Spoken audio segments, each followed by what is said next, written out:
आज दूसरे वाले लॉकडाउन का आखिरी दिन है। केंद्र सरकार ने ऐलान किया है कि 2 हफ्ते के लिए लॉकडाउन को और बढ़ाया जा रहा है, लेकिन कुछ छूट दी जा रही हैं। उनमें से क्या छूट रखनी है, क्या छूट नहीं रखनी है, इसके ऊपर दिल्ली सरकार में हम लोगों ने पिछले 2 दिन में काफ़ी गहन सोच विचार किया और हमने निर्णय लिया है कि केंद्र सरकार ने जो भी छूट, पूरे दिल्ली को केंद्र सरकार ने रेड जोन डिक्लेयर किया है।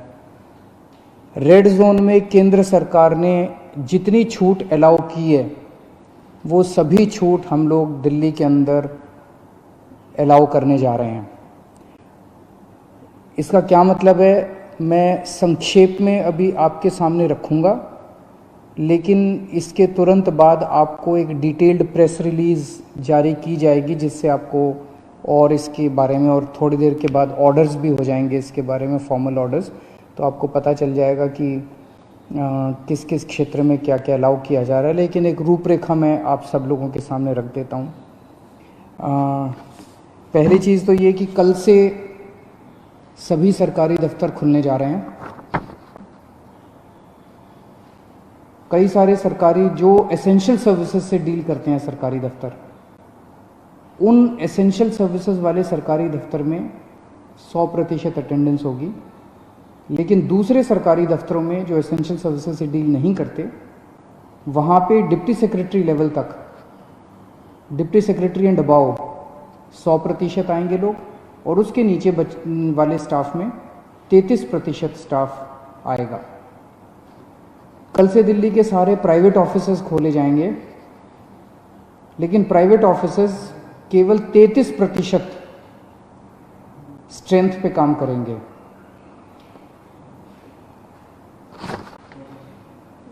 लेकिन जो जो चीज़ें इस वक्त अलाउ नहीं की जा रही, air travel, rail travel, metro बंद रहेंगी, और अंतर्राज्यीय बसें बंद रहेंगी। अंतर्राज्यीय बसें भी और विद इन दिल्ली भी, दिल्ली के अंदर भी बसें नहीं चलेंगी और एक स्टेट से दूसरे स्टेट की बसें भी नहीं चलेंगी। इस दौरान अगले 2 हफ्ते स्कूल बंद रहेंगे, कॉलेज बंद रहेंगे, जितनी भी शैक्षणिक शिक्षा से संबंधित संस्थाएं हैं वो सभी बंद रहेंगी। कोचिंग इंस्टीट्यूट्स बंद रहेंगे, सभी तरह के ट्रेनिंग इंस्टीट्यूट्स बंद रहेंगे। जो हॉस्पिटैलिटी सर्विसेज वाले हैं, सभी होटल, रेस्टोरेंट बंद रहेंगे। और जो ऐसे स्थान हैं जहाँ पे ज़्यादा पब्लिक गैदरिंग होती है, जैसे cinema hall, mall, gymnasium, sports complex, ये सभी बंद रहेंगे। सोशल, पॉलिटिकल, कल्चरल या किसी भी तरह की अन्य गैदरिंग वो बंद है, वो अलाउ नहीं की जाएंगी। जो धार्मिक संस्थान हैं वो सभी बंद रहेंगे। Cycle rickshaw, auto rickshaw, taxi, cab aggregators, ये सब बंद रहेंगे। नाई की दुकान, बार्बर शॉप्स, स्पास एंड सलून्स, ये भी बंद रहेंगे। शाम को 7 बजे से सुबह 7 बजे तक लोगों का बाहर निकलना बंद रहेगा, अनलेस आपको कोई एसेंशियल सर्विसेज के लिए बाहर निकलना हो, कोई ज़रूरी मेडिकल सर्विस है, इस तरह से कोई चीज़ के लिए जो निकलना हो तो अलग बात है, कोई बीमार हो जाए। अदरवाइज शाम को 7 बजे से सुबह 7 बजे तक निकलना बंद रहेगा। 65 साल से ऊपर की उम्र के जो लोग हैं, या जिन लोगों को कोमोर्बिडिटी है, कोई और बीमारी है, जैसे हार्ट की बीमारी है, डायबिटीज़ है, कैंसर है, सांस की बीमारी है, ऐसे लोगों को, जो गर्भवती महिलाएं हैं उनको, और जो बच्चे 10 साल से कम उम्र के हैं, इन लोगों को घर में रहना चाहिए। इन्हें घर में रहना होगा, क्योंकि इनको कोरोना ज़्यादा होता है, और अगर कोरोना हो जाए तो जानलेवा इनके लिए साबित हो सकता है। तो 4 किस्म के लोग हैं जिन्हें घर में रहना होगा। अनलेस कोई मेडिकल इमरजेंसी ना आ जाए। उसके अलावा उन्हें घर में रहना है। जो 65 साल से ऊपर की उम्र के हैं, जिनको कोई और बीमारी है, जो प्रेग्नेंट महिलाएं हैं और जो 10 साल से कम उम्र के बच्चे हैं। इसके अलावा जो सेल्फ एम्प्लॉयड लोग हैं, टेक्नीशियन हैं, प्लम्बर हैं, इलेक्ट्रिशियन हैं, मैकेनिक हैं, सफाई कर्मचारी हैं, जो हमारे घर में काम करने वाले बाई आती है, लॉन्ड्री है, धोबी है, प्रेस वाला है, इस तरह के जो सेल्फ एम्प्लॉयड लोग हैं, उन लोगों को काम करने की इजाज़त है।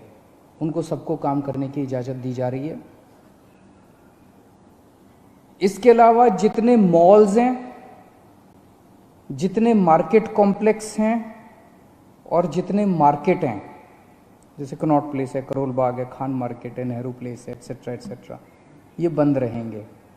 लेकिन इन मार्केट्स के अंदर जो ज़रूरी सामान की चीज़ों की दुकानें हैं, एसेंशियल सर्विसेज की दुकानें हैं, वो सारी खुली रहेंगी।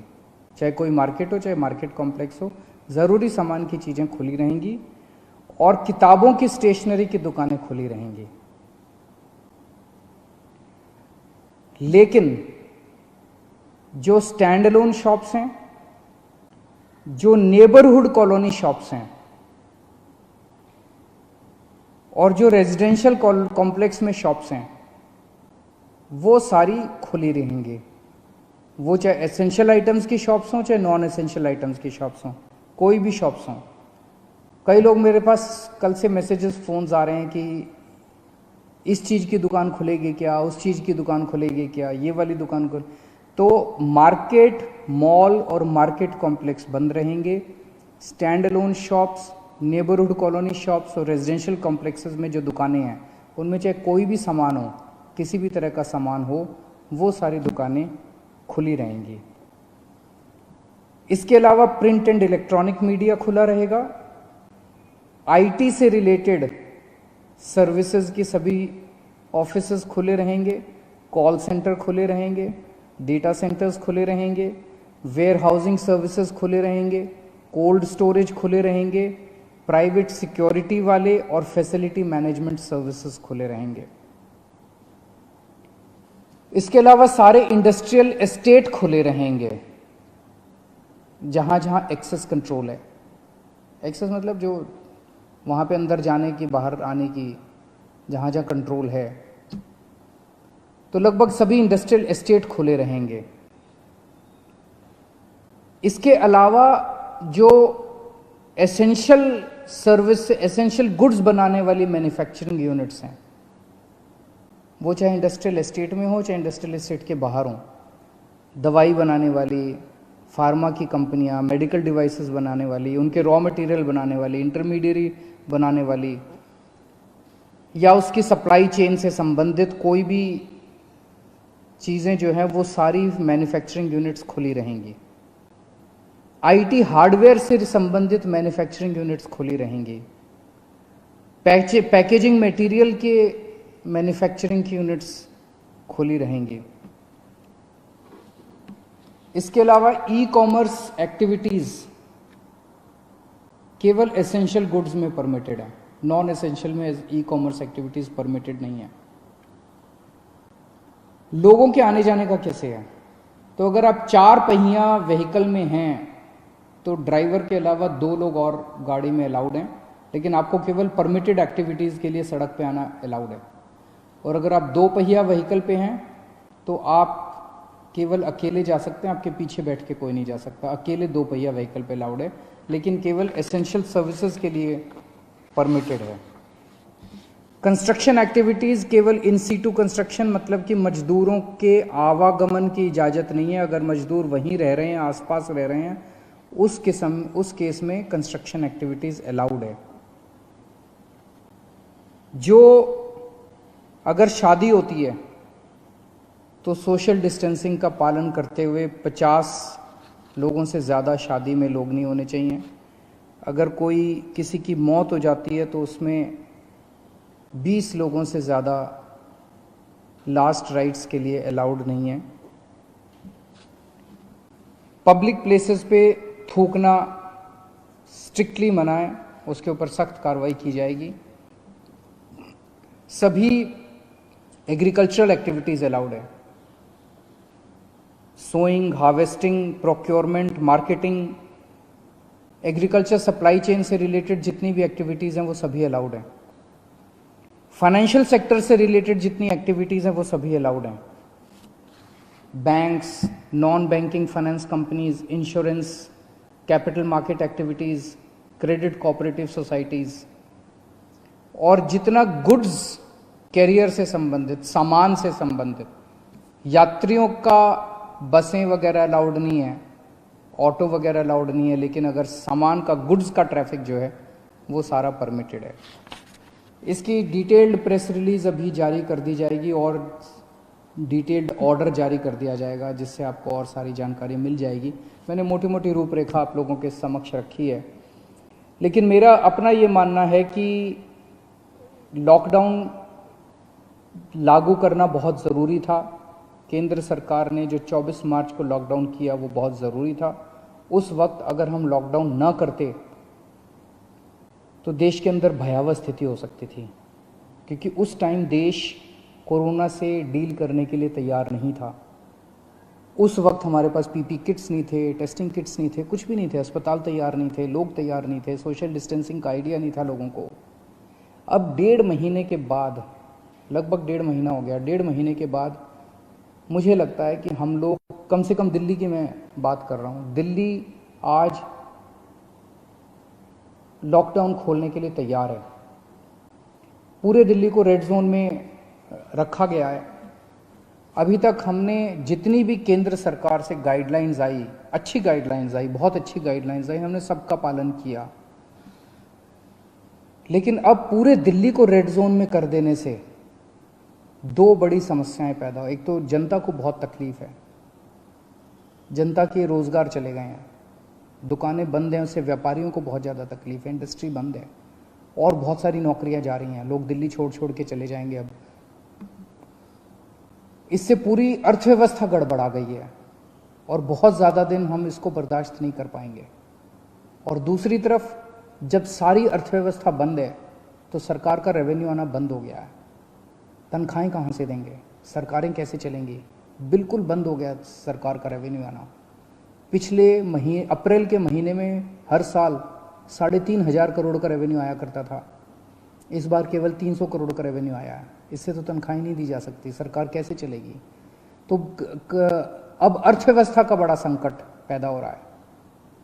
तो मेरा अपना ये मानना है कि लॉकडाउन के पीरियड को हमें तैयारी करने के लिए, कोरोना की तैयारी करने के लिए इस्तेमाल करना चाहिए था, जिसका हमने भरपूर इस्तेमाल किया। ऐसा कभी नहीं हो सकता। अब कोरोना आ गया है, कोरोना रहेगा, कोरोना 0 हो जाएगा, कोरोना का एक भी पेशेंट नहीं होगा, आगे कोरोना कभी नहीं होगा, ऐसा हो ही नहीं सकता। पूरी दुनिया में नहीं हो रहा, ये संभव ही नहीं है। अब हमें कोरोना से जीने की, कोरोना के साथ जीने की तैयारी करनी पड़ेगी, इसकी आदत डालनी पड़ेगी। सरकारों को इसकी तैयारी करनी पड़ेगी, जनता को इसकी, हम सबको इसकी तैयारी करनी पड़ेगी, देश को इसकी तैयारी करनी पड़ेगी। आज दिल्ली इसके लिए तैयार है। हमने पर्याप्त उपाय कर लिए हैं, पर्याप्त व्यवस्थाएं कर ली हैं, अस्पतालों का इंतजाम कर लिया है, किट्स का इंतजाम कर लिया, सारी व्यवस्थाएं कर ली हैं।